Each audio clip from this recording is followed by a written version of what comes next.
परम पावन आचार्य प्रवर के श्री चरणों में भक्ति वंदना। आदरास्पद मुख्य नियोजिका जी, मुख्य मुनि प्रवर, साधु साध्वी वृंद, समणी वृंद, उपस्थित भाइयों एवं बहनों। गर्मी का मौसम, और उस समय यदि मौसम ठंडा हो जाए तो कितना सुहावना लगता है, कितना अच्छा लगता है।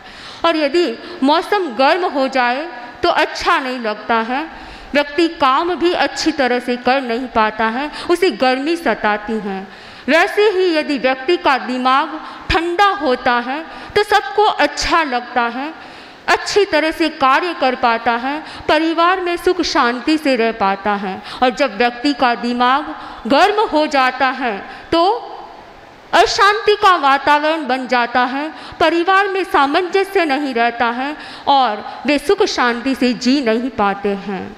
ज़रूरत है कि व्यक्ति अपने दिमाग को कैसे ठंडा रखे। जब ऋतु बदलती रहती है, सर्दी से गर्मी की ऋतु आती है और सूर्य उत्तरायण में की ओर जाता है, तब तापमान बढ़ जाता है। सूर्य के दो अयन हैं, उत्तरायण और दक्षिणायन। ठीक उसी प्रकार व्यक्ति के दिमाग के भी दो अयन हैं, उत्तरायण और दक्षिणायन।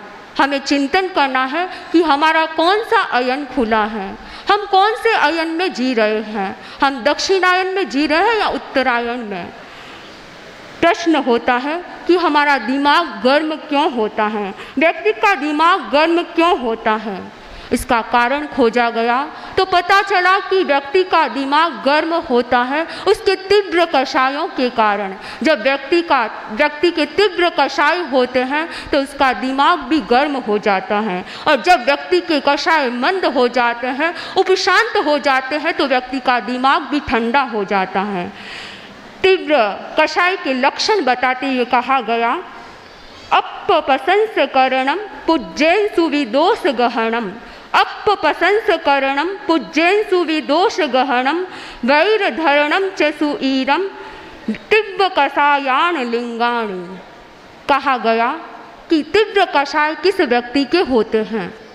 जिस व्यक्ति के भीतर में अपप्रशंसकरणम, आत्म प्रशंसा की भावना रहती है, निरंतर आत्म प्रशंसा करता रहता है, उस व्यक्ति का कषाय तीव्र होता है। उस व्यक्ति के कषाय निरंतर तीव्र होते जाते हैं। जो अपनी प्रशंसा करता है, अपनी श्लाघा करता है, आत्म श्लाघा करता है, उस व्यक्ति के कषाय तीव्र होते हैं। जब आत्म प्रशंसा होती है उस समय व्यक्ति अपने आप को सर्वश्रेष्ठ मानने लगता है। वह सोचता है इस दुनिया में मैं ही सर्वश्रेष्ठ व्यक्ति हूँ। कुछ व्यक्ति अपनी सर्वश्रेष्ठता का बखान बोलकर करते हैं, तो कुछ व्यक्ति ऐसे भी होते हैं जो अपनी सर्वश्रेष्ठता का बखान अपने आचरण से करते हैं, अपने व्यवहार से करते हैं। जिस व्यक्ति के भीतर कषाय की तीव्रता होती है तो वह हमेशा निरंतर अपनी आत्मश्लाघा करता रहता है, हर व्यक्ति के सामने अपनी प्रशंसा करता रहता है। वह कहता है कि मैं ऐसा हूँ, मैं वैसा हूँ, मैं इतना ज्ञान कर चुका हूँ, मेरा कुल इतना बड़ा है। हर प्रकार से वह अहंकार करता है। जिसके भीतर में आत्म प्रशंसा की भावना होती है, वह सर्वश्रेष्ठ मानता है। उसके भीतर में मान की तीव्रता होती है। जब मान कषाय तीव्र होता है तो व्यक्ति अपनी श्लाघा, आत्मश्लाघा ज़्यादा करता है। तो तीव्र कषाय का पहला लक्षण बताया गया आत्म प्रशंसा। दूसरा लक्षण बताया गया पूज्यों में दोष दर्शन। जो व्यक्ति अपने बड़ों के, अपने पूज्यों में दोष दर्शन करता है, वह व्यक्ति अपने कषायों को तीव्र करता जाता है। जिस व्यक्ति के भीतर छिद्रान्वेषण की भावना रहती है, अर्थात दूसरों के छिद्रों को देखता रहता है, वह कभी व्यक्ति अपना विकास नहीं कर सकता है। वह कभी भी अपने दिमाग को ठंडा नहीं रख सकता है, क्योंकि वह निरंतर दूसरों के दोष देखता रहता है।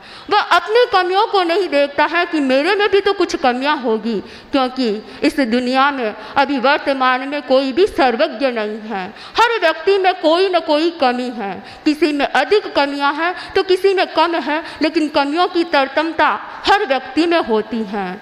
इसलिए जिस व्यक्ति के भीतर में यह भावना रहती है कि मैं दूसरों के दोष देखता रहूं, तो उसके कषाय भी तीव्र होते जाते हैं। इसलिए हमें छिद्रान्वेषी नहीं बनना है, हमें आत्मदर्शी बनना है। हमें परदोष दर्शन नहीं करने हैं, हमें स्वदोष दर्शन करने हैं। जो व्यक्ति स्वदोष दर्शन करता है वह अपने कषायों को मंद कर सकता है, लेकिन जो व्यक्ति परदोष दर्शन करता है, अपने गुरुओं में दोष देखता है, अपने बड़ों में दोष देखता है, वह कभी भी अपने कषाय को मंद नहीं कर सकता है, अपने कषाय को बढ़ाता रहता है।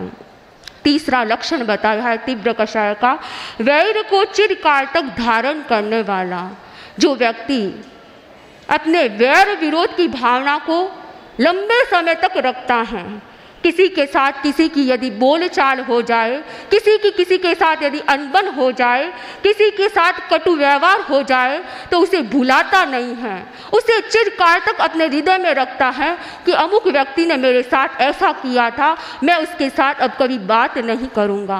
जिसके भीतर इस प्रकार की भावना रहती है, वैर विरोध की भावना रहती है, वैर का अनुबंध होता है, तो वह व्यक्ति अपने कषाय को तीव्र करता जाता है। उसके कषाय कभी मंद नहीं हो सकते हैं। कुछ व्यक्ति ऐसे भी होते हैं जो 1 वर्ष तक नहीं बोलते हैं, कुछ व्यक्ति ऐसे भी होते हैं जो 2-2 वर्षों तक नहीं बोलते हैं, कुछ ऐसे भी होते हैं 10 वर्ष 20 वर्ष बीत जाए लेकिन अपने भाई से भी बात नहीं करते हैं।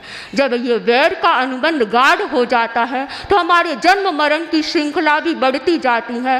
एक जन्म से दूसरे जन्म में, दूसरे जन्म से तीसरे जन्म में, इस प्रकार यह वैर का अनुबंध आगे बढ़ता रहता है।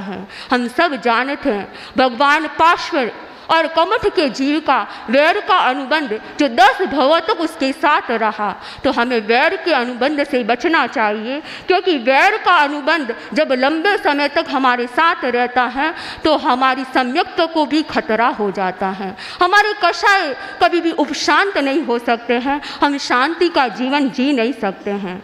आचार्य श्री महाप्रज्ञ जी बताते हैं कि उनके पास 2 भाई आए और दोनों भाइयों ने कहा कि हम आपस में खमत कामना करना चाहते हैं।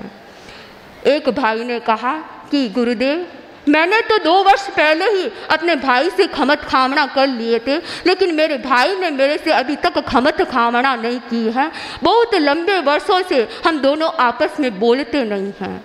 तब आचार्य प्रवर ने पूछा उस भाई से, दूसरे भाई से, कि तुम क्यों नहीं बोलते हो? उसने कहा कि महाराज, मैं कैसे बोल सकता हूँ, मेरे भीतर की गांठ अभी तक खुली नहीं है। जब तक भीतर की गांठ नहीं खुलती है तब तक खमत खामना ऊपर का हो सकता है, भीतर से खमत खामना नहीं हो सकता है। उस भाई ने कहा, महाराज, आज मेरे भीतर की गांठ खुली है, मैं अपने भाई से खमत खामना करता हूँ। तो वास्तव में यदि व्यक्ति अपने एक दूसरे से खमत खामना कर देता है, वह निश्चल्य बन जाता है, उसके भीतर कोई कांटे नहीं रहते हैं, उसकी आत्मा में कभी चुभन नहीं हो सकती है, वह निरंतर विकास कर सकता है। तो हमें अपने वैर विरोधों को भुलाकर हमें क्षमा करना सीखना है।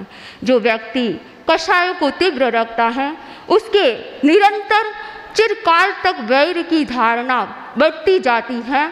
इसलिए व्यक्ति को अपने कषाय को शांत करना है तो उसे वैर विरोध को भुलाना होगा। आत्मा के साम्राज्य को पाना है, यदि सुख शांति का जीवन जीना है तो हमें अपने कषायों को उपशांत रखना होगा, हमें अपने कषायों को मंद करना होगा। और हम अपने कषायों को, ऐसा कौन व्यक्ति है जिसके मंद कषाय है, उसके क्या लक्षण है जो मंद कषाय वाला व्यक्ति होता है? बताया गया कि मंद कषाय के भी 3 लक्षण बताए गए हैं।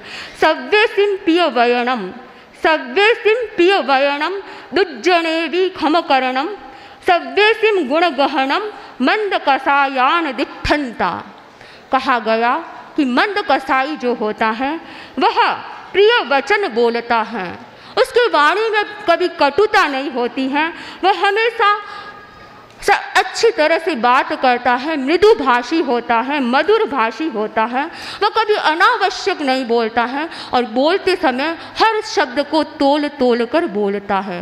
कहा जाता है कि जिसकी भाषा इष्ट मिष्ट और शिष्ट होती है वह व्यक्ति कहीं भी अपनापन जमा सकता है, सबके साथ सामंजस्य बिठा सकता है और शांत सहवास कर सकता है। तो हम अपने वचन को प्रिय बनाए, मधुर बनाए, ताकि सामने वाला व्यक्ति हमारे पर क्रोधित न हो। हम जब वचनों में कटुता लाते हैं तो हमारा व्यवहार बिगड़ जाता है, सामने वाला व्यक्ति भी गुस्सा में आ जाता है। इसलिए हम अपने वचनों को बोले तब तोल तोल कर बोले और अनावश्यक नहीं बोले। हम छोटे तुच्छ शब्दों का प्रयोग नहीं करें, रे तू, इस प्रकार के छोटे तुच्छ शब्दों का प्रयोग नहीं करें, उच्च भाषा का प्रयोग करें, मधुर भाषी बने।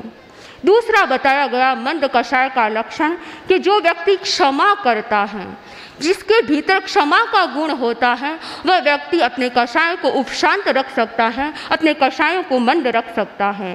कहा गया कि यदि कोई व्यक्ति अपनी गलती देखे, अपने को गलती बताए या कोई हमारे पर क्रोध करे तो हमें उस समय शांत रहना चाहिए। कहा गया यदि व्यक्ति इस सूत्र को अपना लेता है तो वो अपने जीवन में शांति का जीवन जी सकता है, वह कभी क्रोध नहीं करता है। यदि सत्यम किम कोप यद नितम किन्नु कोपेन, यदि इस प्रकार की अनुप्रेक्षा की जाए कि यदि मेरे में कोई मुझे कुछ कहता है, यदि मेरे में कोई गलती है तो मुझे क्रोध नहीं क्यों करना चाहिए, गलती को स्वीकार करना चाहिए, क्रोध क्यों करूं? और यदि मेरे में गलती नहीं है तो फिर क्रोध करने से क्या मतलब? इस प्रकार का चिंतन करने वाला व्यक्ति अपने कषाय को मंद रख सकता है। तो हमें क्षमा का जीवन जीना है। जो क्षमा करता है वह आगे बढ़ता है, विकास करता है, और जो क्षमा नहीं करता है, जो सहन शक्ति जिसके भीतर नहीं होती है, वह कभी भी विकास नहीं करता है, शांत सहवास नहीं कर सकता है, सुख चैन अमन चैन की सांस नहीं ले सकता है। तीसरा लक्षण मंद कषाय का बताया गया, सबके गुणों को ग्रहण करना। जो व्यक्ति हर व्यक्ति के गुणों को ग्रहण करता है, किसी में कमियां, किसी में अच्छाइयां हैं, लेकिन हम अच्छाइयों को देखें, कमियों को नहीं देखें, हम दूसरों की अच्छाइयों को ग्रहण करते जाएंगे तो हम इतने पॉजिटिव बन जाएंगे कि हमारे भीतर गुणों का और विकास होता जाएगा। हमें अपने गुणों का विकास करना है और अवगुणों को हटाना है अपने भीतर से।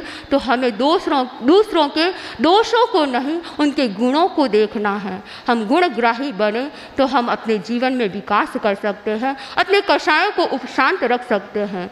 तो हमें अपने कषाय को तीव्र नहीं करना है, हमें अपने दिमाग को गर्म नहीं करना है, हमें अपने दिमाग को ठंडा रखना है, अपने कषाय को मंद करना है, उपशांत रखना है, ताकि हम अपने जीवन में सम्यक दर्शन को पुष्ट कर सके।